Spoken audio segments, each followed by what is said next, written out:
रामा सैया गए परदेस पपीहरा पिया की बोली ना बोलो। मैं बिरहा की मारी देवरवा बजर की मढ़िया ना खोलो।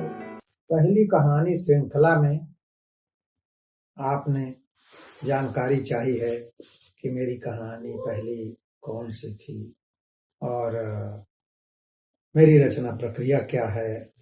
पहली कहानी किसे कही जाए यह सुनिश्चित नहीं है, क्योंकि मेरे पास 3 कहानियां हैं, तीनों ही आसपास छपी। तो अब तक तो मैं पहली कहानी कहता था। वातायन में छपी एक कहानी थी पान फूल, जो 1968 में छपी थी। उसी के 2-4 महीने के आसपास युवक पत्रिका आगरा से निकलती थी, उसमें मेरी कहानी छपी थी। उसी 2-4 महीने के अंदर ही उसका शीर्षक था मुझे जीना है। और तीसरी कहानी मई 70 में छपी थी, इसका शीर्षक तो है उड़ जाओ पंछी।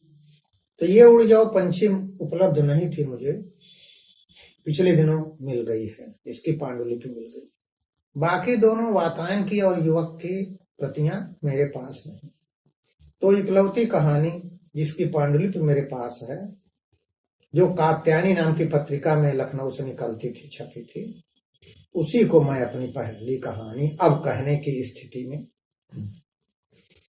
और रचना प्रक्रिया के बारे में कैसे कहा जाए कि मैं खुद अपनी रचना प्रक्रिया से वाकिफ हो गया, क्योंकि कहानी का बीज तो अचानक दिमाग में आता है, फिर उसको पकड़ लेते हैं और उसको धीरे धीरे सेते हैं। जैसे मुर्गी अंडे को सेती है तो धीरे उसमें से चूजा निकल आता है।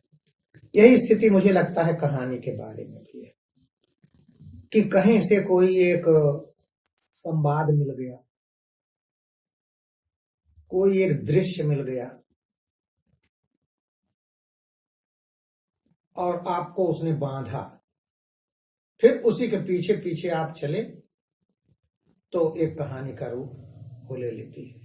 लंबे समय तक आपके अंदर बची रही, उसकी और शाखाएं निकली तो वो वही चीज लंबी कहानी हो सकती है, यहाँ तक कि उपन्यास भी बन सकता है।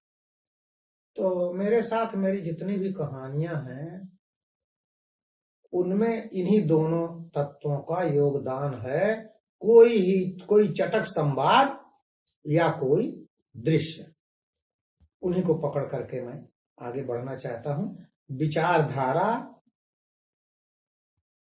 जरूर अंदर रहती होगी, ये उसी समय पकड़ में आ जाती होगी जब हमने कोई दृश्य देखा तो उसको किस एंगल से देखें, किस कोण से देखें, इसमें विचारधारा अपना रोल अदा करती होगी। लेकिन बहुत स्पष्ट तौर पर वो मुखर होकर के विचारधारा को ही प्रमुखता दे करके मैं कहानी अपनी लिखता हूं, उसको आगे बढ़ाता हूं, ऐसा मेरे साथ नहीं है। जहां तक कहानी के पाठ का सवाल है, ये संयोग ही है कि ये मुझे मिल गई है और इसके पन्ने बिल्कुल पीले, बिल्कुल जर्जर हो चुके हैं। लेकिन मैं बहुत प्रसन्न हूं इसे देख करके कि बहुत ही पतले धागे से बीचों बीच में मैंने इसको सिला और सुरक्षित रखा। इतना सुरक्षित रख दिया कि मुझसे खो गई। मैंने मान लिया कि अब ये न मिलेगी, लेकिन कहीं पड़ी थी तो अब मुझे पुनः ये मिल गई है। तो उड़ जाओ पंछी। धिनता धिनता धिन धिनकता, अरे के करे हाथ ढोलक भल सो है, के करे हाथ मजीरा जनकपुर होली खेलें रघुबीरा। अरे होली खेलें रघुबीरा जनकपुर होली खेलें रघुबीरा। फाग गाने वालों का समवेत स्वर पछुआ हवा के झोंके पर तैरता हुआ चारों तरफ फैल रहा है। ढोलक की मीठी थाप बरबस ही मन को मोहे ले रही है। बीच बीच में लोगों के हंसी कहे के स्वर भी गूंज जाते हैं। शायद देवी सिंह के कोट पर बैठक हुई। उनका अक्खड़ कहा हजारों की भीड़ में भी पहचाना जा सकता है। तभी तो उनके खेत से गन्ने तोड़ने वाले और मटर चने उखाड़ कर ले जाने लोग पकड़ में नहीं आते। बेचारे दमे के पुराने मरीज हैं, खेतों में घूमने के लिए रखवाली के लिए निकलते हैं तो लाख बचाने पर भी खांसी एक आध बार आ ही जाती है। और फिर भागो रे, लंबरदार की खोखी सुनाई पड़ी है। इधर उधर कुएं के पास ही है कहीं पर, और बस सारी देखभाल व्यर्थ। कारी मालिक घरानों का गोबर काट कर वापस आ गई है। झोपड़ी में बैठी रोटी के सूखे टुकड़े चबाती हुई अपने नवजात बच्चे को दूध पिला रही है। आज होली है और वह खा रही है रोटी के सूखे टुकड़े। आग की आवाज कानों से टकराती है तो जी जाने कैसा कैसा होने लगता है। कहाँ चली जाए कि इस आवाज से छुटकारा मिल जाए। ये दिन है होली मनाने के। गिने गिने ठाकुरों को छोड़कर किसी के घर में शाम को खाने के लिए अनाज के 2 दाने भी नहीं। सबकी निरीहता उनकी करुण आंखों से टपकी पड़ रही है। सारा रस और उत्साह तो लगातार 3 साल के सूखे ने छीन लिया। अब कोई किस उत्साह से फाग मनाए, किस उमंग से होली मनाए। मालिक लोगों के दरवाजों पर कुछ रस्म अदायगी हो जा रही है। सब जानते हैं कि होली के दिन ठाकुर देवी सिंह गवैयों को शाम को पूरी साग खिलाते हैं। इसी लालच में गवैये भी जुट आए, नहीं तो ऐसे में किसी को नाचने गाने की सूझती भला। यही ठाकुर देवी सिंह हैं। सारे गांव के मजूरों में होली के दिन गेहूं बंटवा देते थे। ले जाओ होली मनाओ हमारी तरफ से। पर पिछले साल से वह नेम भी टूट गया। कहां से दें जब ऊपर वाले देनदार ने ही हाथ समेट लिए। अब तो उन्हीं के लड़कों के चेहरे गिरने लगे हैं। जब बाबू बबुआन की यह दशा है तो मजूरों की कौन करे। मालिक लोग भी घर छोड़ छोड़कर भागने लगे हैं। दुलारे सिंह को ही देखो, सारी जिंदगी अपने हाथ से हल की मुठिया तक नहीं छुई, पर भगवान की माया इस साल पथेरों के साथ ईंटा पाथने चले गए। 7 रुपए 1000। एक बेटी थी, वह भी तक तक तक धिन धा तिक धा धिन।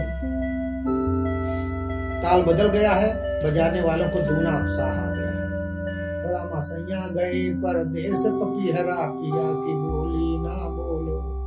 मैं बिरहा की मारी देवरवा बजर के मणिया ना खोलो। अरे सरजू महारा की आवाज है यह तो। अलबत्त फाग गाता है सरजू महारा। दूर दूर से गाने के लिए बुलावे आते हैं, चिट्ठियां आती हैं। लोग अपने पैसे से रेल मोटर पर बिठाकर उसे ले जाते हैं। जाने कितनी बार इनाम पा चुका है। शहर शहरात के भरे मेले में खुले गले से गाता है सरजू। अरे अब क्या, हम तब की बात करते हैं जब उसकी जवानी के दिन थे। कोस भर से भी साफ साफ सुने जा सकते थे उसके गीत के बोल। अब तो दांत गिरने लगे हैं, दिन बदल गए हैं, भूखों मरने की नौबत आ गई है। ऐसे में कोई क्या खाएगा, ऐसे में कोई क्या खाएगा और क्या गाएगा। कितना उम्दा गला पाया था भागमान ने, पर अब तो सुनो गला खरखराने लगा है। भूख की कर्कशता और निरीहता समा गई है स्वर में। ऐसे में तो सिर्फ रोया जा सकता है, ऐसा रोना कि कलेजा फट जाए। अरे रे, दांत काट लिया हरामी। कारी ने एक झटके से बच्चे को उसका मुंह छाती से अलग कर दिया। दूध नहीं पाता तो छाती का मांस ही चबा लेगा निगोड़े। कारी दूध के लिए छटपटाते बच्चे को देखती रही। ओह, तेरी भी क्या गलती मेरे लाल, पर बासी रोटी का या नन्हा सा सूखा टुकड़ा चबा कर तेरे लिए दूध कहाँ से लाऊं। धरती माँ का ही सहारा था, यही देती है अन्न दूध, पर उनकी छाती भी अब सूख गई है। धरती माता भी क्या करे, आदमी उन पर कितना अत्याचार कर रहा है, कोई सूखे भी नहीं। तेरे की अपने ही पेट के पिल्ले को काट लिया हरामजादी ने। कां कां की आवाज उधर से आई। सचमुच कितनी बेरहम होती है इनकी जात। बेचारा सूखी हड्डी को सिर्फ चाट रहा था, सब थोड़े खा जाता, पर वह स्वयं भी तो कितनी भूखी है बेचारी। अपना पेट देखे कि अपने पिल्ले का। आज 7 दिन हो गए जब भूख से बेहाल होकर उसने अपनी नन्ही सी पिल्ली को गटक लिया था। अपनी ही संतान को। गांव के कुत्ते एक एक करके मरते जा रहे हैं। जब आदमी को ही दाना नहीं मिलता तो कुत्ते को कौन देगा। कितनी अच्छी पिल्ली थी, बेचारी माँ का आहार हो गई। बिट बिट पलकों को उठाने गिराने वाली तरल आंखें, काली काली पुतलियां, बिल्कुल फुलिया की तरह। फुलिया बेटी पिछले साल इससे कम सूखा थोड़े पड़ा था। फुलिया का बाप 8 दिन तक भूखा घर में पड़ा रोता रहा। 8वीं रात कितनी भयानक थी। सारी रात अंधड़ का जोर था। टप टप बूंदें पड़ रही थीं। लगता था जैसे आसमान रो रहा है। टप टप चू रहे हैं उसके आंसू। फिर भी सवेरे धरती सूखी थी। 2 साल की तपी तपाई धरती को तनिक सा पानी कितना आर्द्र करता। सवेरे लगा जैसे आकाश ही नहीं, धरती भी रात भर रोती रही थी। उसके आंसू पेड़ पौधों पर अब तक टिके थे। धरती और आकाश के साथ ही फुलिया और उसका बाप भी रात भर रोते रहे थे। और सवेरे उठकर कारी ने देखा था फुलिया के बाप की कथड़ी खाली थी। तब से आज तक उसकी कोई खबर नहीं मिली। उसका गायब होने के महीने भर बाद ही इब्राहिम आया था। भुलनी की बेटी के 40 दिए थे, संतों के 50 और फुलिया के केवल 25। कहता था इसके चेहरे पर झाई और मैल की पपड़ी पड़ चुकी है, दांत में कीड़े लग गए हैं, मुहासों के गहरे दाग हैं और रंग भी सांवला है। तैयार करने में सैकड़ों लग जाएंगे। अपनी जान बचा पाने के लिए ही उसने फुलिया को बेच दिया, जैसे कुतिया अपने पिल्ले को निकल गई। जाते समय कितना रो रही थी बेचारी, जार जार आंसू घुर रही थी। पर किसने नहीं बेचा अपनी लड़कियां। महीने भर में 20 लड़कियां बिकी थी गांव में। जिसने खुल्लम खुल्ला नहीं बेचा उसकी भी तो भाग गई। खुद दुलारे सिंह की बेटी रामगंज के डॉक्टर के साथ भाग गई। भूखों मरने से बचने के लिए, शहर शहरात देखने के लिए। कौन कहता है उनको बेचने से पाप लगा है। बेचारी जहाँ गई सुख से तो है। खुद बुद्धू बारी बता रहा था कि शहर में है सब। संतों को उसने मोटर में बैठकर जाते देखा था। हरी साड़ी पहने, सुपारी खाए, मकौवा तेल लगाए। क्या कहा, विश्वा बन गई। अरे कौन सती सनिचरी सावित्री है इस जमाने में मेरे भाई, किसका कुछल्ला जग जाहिर नहीं हुआ। कोई तो अपने हुनर से नाच गाकर 4 पैसा कमा रही है, या पाप है। जब शहर कलकत्ता है, दरिया किनारे बसता है। हाथी घोड़ा इक्का मोटर और राण का धक्का है। इन 5 से बचो मुसाफिर मौज करो, कलकत्ता है। पतुआ के बेटे सनितुआ का लखनऊआ गाना है, बीच में गा पड़ा है। बाजे वाले साथ नहीं दे पा रहे हैं, अजीब वो हल्ला मच गया है। पतुआ की तरह ही उसका बेटा भी मजाकिया निकला है। अब इसी गाने पर खुश होकर लंबरदार सबको 1-1 पान बंटवाएंगे। पातू और सनीतू भी अब शाम को पूरी साथ पाएंगे। पी पी एक न एक दिन जरूर कोई दबेगा। हरिजन बाबू की मोटर आ रही है। गांव के बच्चे मोटर तो कभी आंख से देखे नहीं, बीच रास्ते पर खड़े होकर चिल्लाने लगते हैं। आज फाग सुनाने आ रहे हैं हरिजन बाबू। कहीं उनके मुंह पर न कह देना हरिजन बाबू, खाल खिंचाकर भूस भरा देंगे। कहना है तो चकबंदी बाबू कहो, नहीं तो सरकार बहा दो। पढ़ने लिखने के बाद थोड़े कोई हरिजन और चमार रह जाता है। खुद लंबरदार देवी सिंह और प्रधान जी पैर पकड़ते हैं हरिजन बाबू के। क्या कहा, मोटर में बैठकर मौज करते हैं। मैंने सोचा तुम लोगों को उनके सामने बोलने चालने का ढंग समझा दूं। जरूर जरूर मालिक, नहीं तो हम गंवार लोग सामना पड़े यदि पूछ बैठे कि कितना सामान राहत समिति से पाते हो हफ्ते में, तो क्या जवाब दोगी? 1 किलो ज्वार, यही तो बताने आया हूँ। कहना होगा कि 2 किलो ज्वार, 1/2 लीटर केरोसिन ऑयल यानी मिट्टी का तेल। झूठ कहें, सुनो तो उसमें भी कुछ बात है विस्तार से समझाने वाली, फिर बताएंगे। अभी तो 10 घर जाना है। कारी को बुद्धू समझते हो, वह सब समझती है। सुन चुकी है कि आधा ज्वार और सारा तेल प्रधान और सेक्रेटरी बाबू मिलकर ब्लैक मार काट कर देते हैं। सारा गांव यह बात जान गया है और आज कारी को सिखाने आए हो।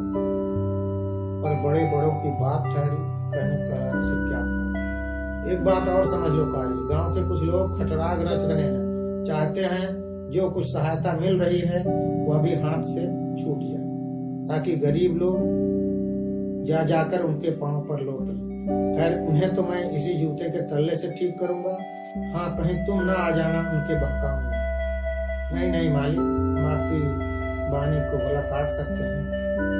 लड़े लोह पाहन दो, कारी खूब समझती है इस लोहे को, उसे क्या गरज है 3-13 में पड़ने की। एक बात मैंने गोपाल से कहलवा दी थी, शायद सुन लिए होगी। वह जो पिछले साल कुएं खोदने के लिए 20 रुपए मिले थे ना, उसके बारे में कानून पास हो गया है कि जो लोग राहत समिति की सहायता प्राप्त कर रहे हैं उनसे वह पैसा वापस ले लिया जाएगा। तो भाई कानून तो कानून है, उसे वापस करना होगा। 20 रुपए, सही बात है। पिछले साल उसे 20 रुपए मुफ्त में दिलाने का आश्वासन देकर प्रधान जी बाजार लिवा गए थे, पर उस समय तो इन्होंने बताया था कि वापस नहीं करना होगा, नहीं तो वह लेती ही क्यों। फिर उसी में से तो 5 रुपए लेखपाल और प्रधान जी ने पान पत्ते के लिए ले लिए थे, 10 ही तो मिले थे उसे, और अंगूठा निशानी 20 रुपए पर। अब कानून पास हो गया। इस तरह का धोखा देने वाला कानून क्यों पास होता है? वह नहीं जानती कि कानून कहाँ पास होता है, नहीं तो जाकर 10 गालियां जरूर सुनवाते। तो मालिक रुपए अभी कहाँ है? राम राम। मैं कब कहता हूँ कि तू अभी दे? अरे भाई याद रख, नियत न बिगड़े तो एक बच्चा दिया है भगवान ने, बड़ा होकर गाय चराएगा तो भी पड़ जाएगा, अपनी प्रजा ठहरे, भला तुझे परेशान करूंगा? वाह वाह, कितने उदार हैं ठाकुर जी। कारी और उसकी अशिक्षित संतान समझ भी कैसे सकती है कि ऐसे ऐसे जाने कितने कानून वो अपनी बैठक में बैठे बैठे रोज ही अपने मतलब के लिए पास किया करती है। तो अब चलूं? सलाम हो जाए। न रो मेरे लाल, अब रोटी खाना सीख ले ज्वार की, जी जाएगा। अरे भारत नगरिया के लैके संदेशवा, उड़ी जाओ पंछी अमरपुर देशवा, बापू से जाके सुनाओ। जरूर। भारत के अकाल, भ्रष्टाचार, बेईमानी, गुटबाजी और स्वार्थकर्ता की कहानी बापू तक पहुंचनी ही चाहिए। उन्हें जानना चाहिए कि अब अपने मतलब के लिए लोग खुद ही कानून पास करने लगे हैं, नए सिरे से प्रजा की सृष्टि करने लगे हैं। आकर कोई रास्ता बताएं, भारतवासी पुकार रहे हैं। एक हाथ से बच्चे को संभाले और दूसरे में टोकरी कुदाली लिए कारी खेतों में बाल बीनने जा रही है। रबी की फसल जिन खेतों से काट ली गई है उनमें असावधानी से कुछ बालें छूट गई होंगी, उन्हीं को बीनेगी। 2-4 दाने चिड़ियों की आंखों से चिपकर पड़े होंगे, उन्हें इकट्ठा करेगी। दोपहरी भर बीनने के बाद जो कुछ मिल जाएगा शाम को उसी का आहार, और न मिले तो सत्तर। लू के झोंके प्रचंड हो गए हैं, आकाश में उड़ती चीलें छाया की खोज में कहीं गुम हो गई हैं। दूर दूर तक जहां तक दृष्टि जाती है मटमैली धरती, उड़ती हुई धूल, सारी धरती बंध्या हो गई है जैसे। सचमुच ही सारी वसुंधरा बंध्या हो गई है क्या? बंध्या की ही गोद की बात सुनी और अभिशप्त पानी की 2 बूंदों के बिना यह ऊसर हो गई है। ऊपर धूसर मैला आकाश और नीचे रसहीन सूखी धरती की छाती पर बड़े बड़े चक्र। आकाश में बवंडर उठ रहे हैं, ऊंचे ऊंचे विशालकाय बवंडर। सूखी पत्तियां उसके आवर्त में पड़कर अस्तित्वहीन सी हो रही हैं। क्या ऐसा ही अस्तित्वहीन नहीं हो रहा है आज का किसान, सारे संसार का पिता कहलाने वाला बेचारा? सावधान, खतरा, 33,000 वोल्ट। सिर के ऊपर से हाइडल की हाई टेंशन विद्युत लाइन गुनगुनाती हुई बही जा रही है, पर इसकी शक्ति ग्रहण कर सकने वाले यहाँ विद्युत गृह नहीं है। इसको रचनात्मक रूप देने के लिए इंजीनियर नहीं है। कौन आएगा यहाँ इस ऊसर और रे भरे बंध्या धरती के मैले आंचल पर इतिहास का कोई सुनहरा शब्द लिखने? भारत के गांव की सहानुभूति तो सबको प्राप्त है, पर सहयोग कौन दे सकता है?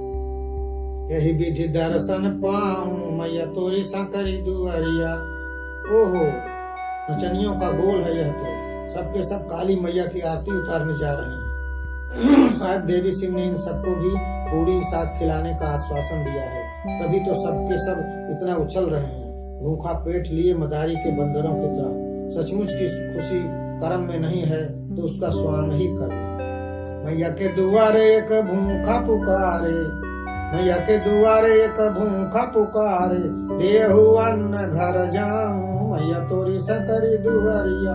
यही विधि दर्शन पाऊं मैया तोरी सकरी दुआरिया। पर काली मैया ने कहां से दी, जब धरती मैया ने ही मुंह फेर लिया है। मेरे देश की धरती सोना उगले, सोना चांदी उगलने वाली धरती अब अन्न के 2 दाने भी नहीं उगल पा रही है। उगले भी कहां से, जब उसकी प्यास ही नहीं बुझ पा रही है। वह पानी मांग रही है, पर देखो बंगाल की खाड़ी से चलने वाली मानसूनी हवाएं भटक गई हैं। काली मैया क्या कर सकती है। मेले साहब से कुछ आशा थी। वोट के जमाने में गांव गांव घूमकर कहा करते थे, हमें वोट दीजिए, हम पूरे जिले को दाना पानी से आबाद कर देंगे। कहने के साथ ही उन्होंने ईंट भी मंगानी शुरू कर दी थी। बीच सीमार में ट्यूबवेल लगवाएंगे मेले बाबू। गांव का दुख उनसे देखा नहीं जा रहा है। ट्यूबवेल? हाँ, घंटे भर में पूरी सीमार को भर दे इतना पानी देती है। गांव के सारे मजदूरों को गांव में ही मजदूरी मिल गई थी। खुदाई का काम शुरू हो गया था। नगद मजदूरी देता था ट्यूबवेल का ठेकेदार। लगा था सारा दुख दलिदर। अब भागा कि अब भागा। मेले बाबू वोट जीत गए तो दिल्ली लखनऊ में मीटिंग करने चले गए। इधर ठेकेदार निर्बसिया मजदूरों के 700 रुपए मारकर भाग गया। बेचारे मेले साहब तो अभी मीटिंग से लौटे ही नहीं है। संदेशा गया है उन तक, पर इतनी दूर दिल्ली लखनऊ की बात है, देर तो लगेगी। और अब तो बीच सीमार में ट्यूबवेल का ईंटा पड़ा है, सिर्फ दूर से ही दिखाई देता। वह रहा है मेले साहब का ट्यूबवेल। गांव के लोग ईंटों का उपयोग चूल्हा बनाने में करने लगे। अमन चैन का दिन होता तो इस तरह टोकरी उधारी लेकर जाते देखकर कोई छैला अब तक गाने लगता, पर आज हर तरफ अंधेरा है। छैला के गीत और गोरिया के नैना अदृश्य हो गए हैं। सब पर महाकाल का स्याह पर्दा पड़ गया है। ग्वालों की बंसी की लंबी टेर अब नहीं सुनाई देती, जिसे सुनकर चढ़ते चढ़ते दूर चली गई गायें वापस मुड़ आया करती थी। 3 साल से किसी ने धान के हरे भरे लहलहाते पौधे नहीं देखे। दादरों की रात भर की टर रपो नहीं सुनी। हरे भरे गेहूं की पुरवैया में झूमती बालें स्वप्न हो गई। सरसों के बड़े बड़े पौधे हवा में झूमकर धरती माँ को प्रणाम करने वाले। नीलों के क्षेत्र में फैले पीले पीले फूलों का मोहक दृश्य। सारी प्रकृति ही जब नववधु नायिका की भांति सज जाया करती थी। पीली पीली पंखुड़ियों से फैलने वाली भीनी भीनी सुगंध, हार की हार खड़ी ईखों का झूमना, सारे दृश्य एकाएक नेपथ्य में किस अतल गहवर में जाकर तिरोहित हो गए। सचमुच ही दुनिया बदल गई क्या? एकाएक बदल गई। मौला माझी की बैठक में अब गीत के बोल नहीं सुनाई पड़ते। चैता की निदिया जिया लसाने रामा। सारी दोपहरी बैठक में लेटे लेटे चैता गाया करते थे मौला माझी। अब उसी चारपाई पर पड़े पड़े सारे दिन खासा करते हैं। दमे का मर्ज बढ़ गया है। चारों बेटे एक एक करके परदेश भाग गए। यहाँ क्या खाते बेचारे। उनकी चिट्ठियां आती हैं, किसी तरह जी रहे हैं। बस सिर्फ चिट्ठियां ही भेजते हैं, अपना पता भी नहीं लिखते चिट्ठियों में कि कहीं दादा माँ को ले कर टपक पड़े तो। यहाँ भी यह भी नहीं पूछते कि आप जिंदा हैं, हमारी चिट्ठियां पाते हैं, या यूं ही 10 पैसे का पोस्ट कार्ड। बहुएं अपने अपने नैहर चली गई हैं। मौला दोनों प्राणी बैठे बैठे अपने कर्म को रोया करते हैं। टुकुर टुकुर सूखी धरती को ताकते हैं और रोते हैं। धरती माता भी तो रोती है, आप नहीं सुनते? जी हाँ, रात में जब उसके सारे अबोध बच्चे भूख से रोते रोते उसकी छाती पर सिर रखकर सो जाते हैं, वह आंचल पसार कर रोती है। चिटिहरी की टेक उसकी वेदना को कुरेद देती है। ओह, कितनी दूर चली आई वह, यही ठीक है।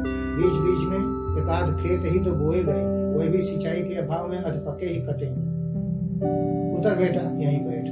हे भगवान, धरती कितनी जल रही है। एक आम का पेड़ था, वह भी सूख गई। और चूहों के बिल में क्या चमक रहा है? बालें। हाँ, बालें ही तो हैं, गेहूं की सुनहरी बालें। वह खोदी हुई बिल को। आदमियों से तो ये चूहे ही अच्छे, बिलों में बालें काट कर भर लिए, अब खाए साल भर आराम से। क्या कहा? मारोगे? अरे बाबा, गणेश भगवान के वाहन है ये, जड़ मूल से साफ कर देंगे गणेश भगवान। चौथाई हिस्सा पैदावार का देवता का होता है, इसको नहीं जानते? ओहो, कितनी बालें निकली तनिक सी देर में। अभी देखो कितनी निकलती हैं। कारी डर कर 2 कदम पीछे हट गई। क्या है? सांप? नहीं जी, इस लू में यहाँ कहाँ आएंगे नागराज। ठिन ठिन ठिन बच्चा रोया। रो ना बेटा, इतनी सारी बालें मिली हैं, जल्दी से बटोर लो, नहीं अभी लंबरदार देख लिए तो आधा बंटवा लेंगे। कारी डरते डरते बिल के पास गई। सब भरम था, कहीं कुछ भी तो नहीं दिखता। उसने फिर हाथ डाला। अरे बाप रे! उसने हाथ झटके से हाथ बाहर खींच लिया। काला नाग हाथ में लिपट गया। कूद कर तेजी से भागा। कारी देख रही थी, महाकाल खेत की मेड़ पार कर रहा है। गुस्से में फूंक फूंक करता। टप टप काले मैले हाथों से कत्थई खून टपका। लड़का धूप से बेहाल होकर फिर रो पड़ा। वह उसका मुंह चूम लेने के लिए लगती, पर पहुंचने से पहले ही लड़खड़ा गई। उसकी सांस अटकने लगी। लड़का रोता हुआ आकर उसकी छाती पर बैठ गया। वह माँ की छाती का सारा दूध खींच लेना चाहता था। लू का तेज अंधड़ आया और कारी की दशा पर अट्ठास करता हुआ दूसरी तरफ दौड़ गया। कारी की आंखें बच्चे के माथे पर पथरा गई। उसका भाग्य निर्णय करना चाहती हूँ जैसे। धूप से झुलसकर जब बच्चा माँ की छाती पर सिर रखकर चीखने लगा तो आम के ठूंठ पर बैठकर सुस्ताती हुई चील भी टिहकारी भरती हुई मुंह फेर कर उड़ गई। चीखते चीखते बच्चे का गला फट गया था। उसका सिर माँ की छाती पर झूलने लगा। वह किसान का लड़का था। किसान, सारे देश का पिता, सबको रोटी देने वाला। देवी सिंह के कोटे पर फिर गाया, भारत नगरिया के लइके संदेशवा, भारत नगरिया के लइके संदेशवा, उड़ी जाओ पंछी हमारा पूरा देशवा, बापू से जाके सुनाओ, बापू से जाके सुनाओ।